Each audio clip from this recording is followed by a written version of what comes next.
Réellement un homme à devenir un homme aujourd'hui. Introduction. Il existe une question silencieuse que beaucoup d'hommes portent en eux sans jamais l'avouer. Qui m'a réellement appris à devenir un homme?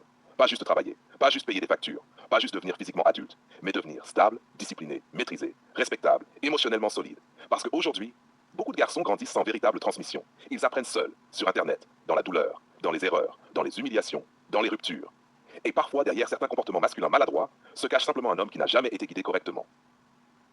Les faits autrefois, beaucoup d'hommes étaient façonnés par plusieurs piliers, le père, les anciens, la famille, la communauté, le travail, les responsabilités très tôt, parfois même l'armée ou les métiers physiques. La masculinité se transmettait souvent dans le réel. On apprenait comment parler, comment protéger, comment travailler, comment gérer ses émotions, comment respecter une femme, comment tenir parole, comment rester digne dans les difficultés. Aujourd'hui, beaucoup de ces structures ont disparu ou se sont affaiblies.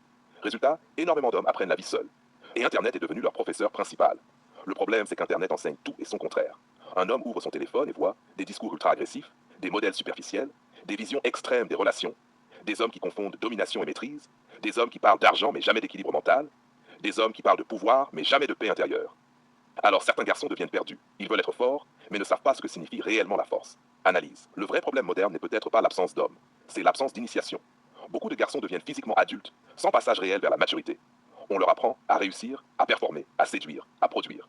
Mais très peu apprennent à gérer leurs émotions, à dialoguer calmement, à supporter la frustration, à construire une stabilité, à prendre soin d'eux-mêmes, à développer une vraie discipline. Et pourtant, c'est souvent là que commence la masculinité saine. Parce qu'un homme incapable de gérer sa colère reste dangereux pour lui-même. Un homme incapable de gérer ses finances reste fragile. Un homme incapable de rester calme sous pression reste dominé par ses émotions. La maturité masculine ne se mesure pas seulement à la force physique, elle se mesure à la maîtrise. Anecdote. Beaucoup d'hommes racontent la même chose. J'ai appris certaines choses trop tard. Certains ont appris l'hygiène émotionnelle après un divorce. D'autres ont appris la discipline après avoir touché le fond. D'autres ont compris l'importance du calme après avoir détruit une relation. Et parfois, ce sont des femmes qui ont été leur plus grand miroir. Une femme qui dit « Tu ne sais pas communiquer. Tu es intelligent mais instable. Tu dois apprendre à te gérer. » Ces phrases blessent parfois l'ego, mais réveillent aussi certains hommes. D'autres hommes ont été transformés par un patron exigeant, un mentor, un grand-père, un coach, une humiliation publique, une responsabilité soudaine, la naissance d'un enfant. Parce que la vie finit souvent par enseigner ce que personne n'a transmis. Le rôle des parents.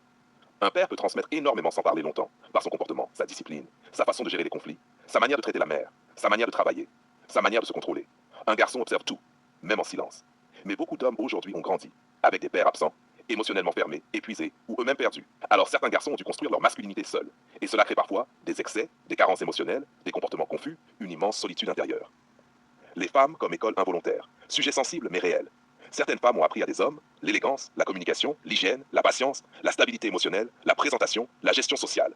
Certaines relations deviennent des miroirs. Un homme peut découvrir grâce à une femme qu'il parle trop fort, qu'il manque de tact, qu'il fuit les responsabilités.